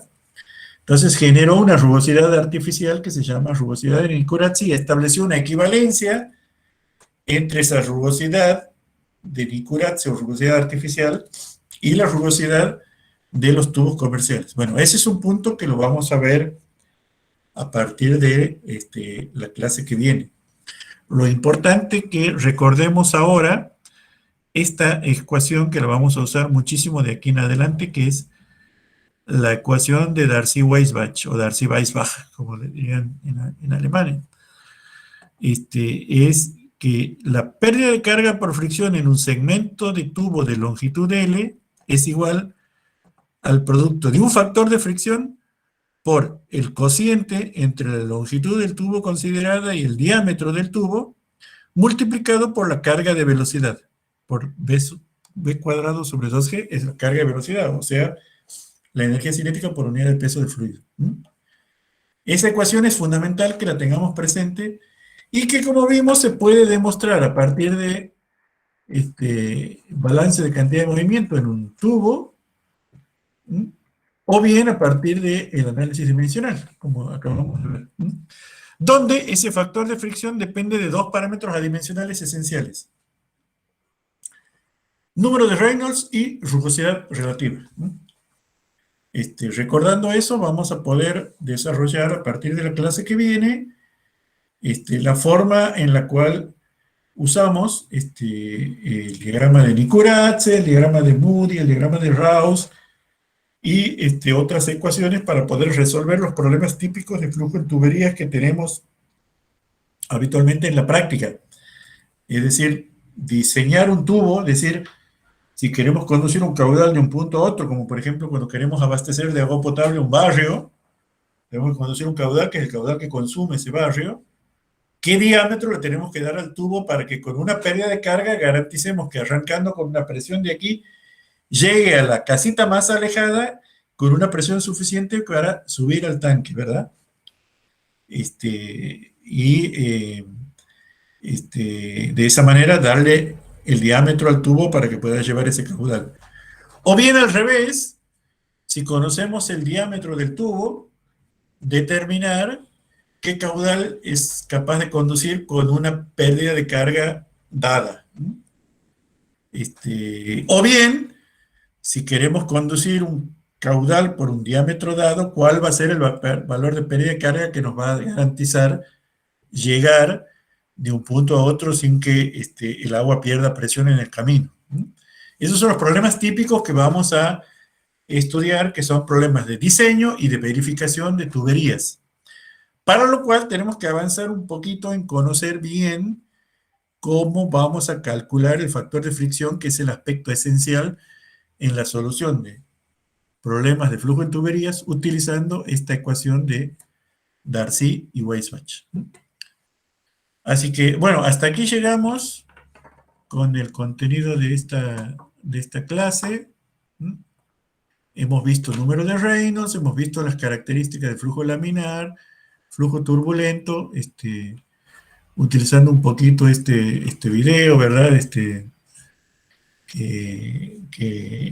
resume las características de ese tipo de flujo, cómo se presentan en la práctica con distintos problemas de la vida cotidiana.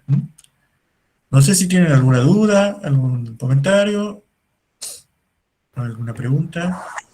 Inge, en la práctica el factor de fricción, ¿se lo saben dado? Hay que calcularlo. Sí. No, por eso les digo, el factor de fricción, por ahora lo dejamos indicado, ¿verdad? Pero sabemos que, desde el punto de vista funcional, depende de la rugosidad relativa y del número de Reynolds. Entonces, ahora vamos a ver, a partir de la próxima clase, cómo, a través de experimentos, podemos determinar en forma analítica, con la fórmula, cuál es esa función que le hemos llamado phi sub f aquí, o bien utilizando recursos gráficos como diagramas o ábacos auxiliares, como diagrama de Moody, diagrama de Rouse, que eso lo vamos a ver la clase que viene. Siempre hay que calcular el factor de fricción. Lo que uno siempre conoce como dato es el material de la tubería con lo que va a conducir el agua. Entonces, para cada material, el valor de K, que es la rugosidad absoluta, es conocido porque el fabricante lo provee. Si uno va a usar tubería de PVC, le dice que el K vale 10 micrones, que sé yo. Si uno va a usar hormigón, le dice que el K vale 200 micrones, ¿verdad? Si uno va a usar mampostería, le dice que el K vale 340 micrones, bueno, qué sé yo. Hay una tablita, ¿verdad?, donde nos dan siempre los fabricantes el valor de K. Y en los libros de hidráulica también está. Pero al F hay que calcularlo usando los experimentos que vamos a ver la clase que viene. Bien, entonces, entiendo. ¿Alguna otra consulta?